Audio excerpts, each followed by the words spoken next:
Imenilazimu kiposti ramani hii mapema sana kama ambavyo umeweza kuitazama hapa, kwa sababu kuna baadhi ya watu walipanga kujenga nyumba za vyumba viwili mwaka huu, lakini kutokana na vile ambavyo wao walivyokuwa wanafikiri, wanahisi sasa bajeti yao inakuwa ni ndogo kuliko vile ambavyo walikuwa wanategemea.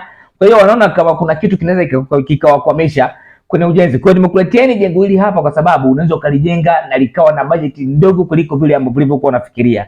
Hili jengo lina idadi ya vyumba viwili vya kulala, chumba kimoja ni self, chumba kimoja cha kawaida, lakini humo ndani kuna choo cha public, lakini sebule na jiko vyote viko ndani humo. Hili jengo ni zuri sana of course, na hata ukilitazama linaonekana simple but clear. Kila kitu kizuri kinakuwa ndani.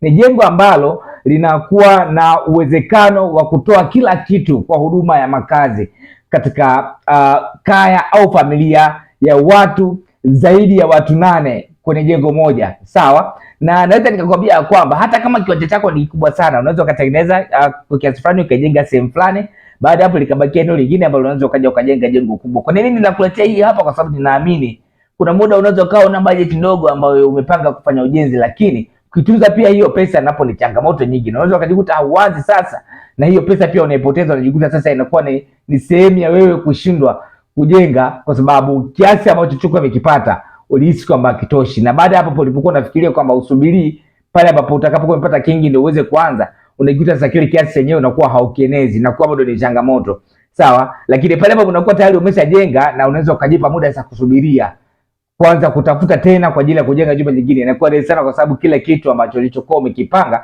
tayari unakuwa umekipata. Hapa kwa idadi ya tofali, kama utatumia tofali za blocks zitaenda tofali 1300 peke yake, sawa. Unaweza kuona inakuwaje hapo, lakini kama ukitumia tofali za kuchoma zitaenda jumla ya tofali 4500, sawa. Idadi ya bati ni 50 za futi 10 na mbao za kenchi ni 100 kamili. Kumbuka tena, idadi ya bati hapa zimeweza kuongezeka kutokana na angle pitch, kwa maana mwinuko wa bati. Unaweza kuona kwenye picha hapo kidogo tumeweza kuongeza kupata muonekano mzuri, sawa. Kwa hiyo nayo inaongeza idadi ya bati. Nikwambia tu kwamba usikae kuhangaisha kichwa kwamba nataka nijenge nyumba ya aina fulani, ikiwa unajua kwa sababu bajeti yako haitoshi.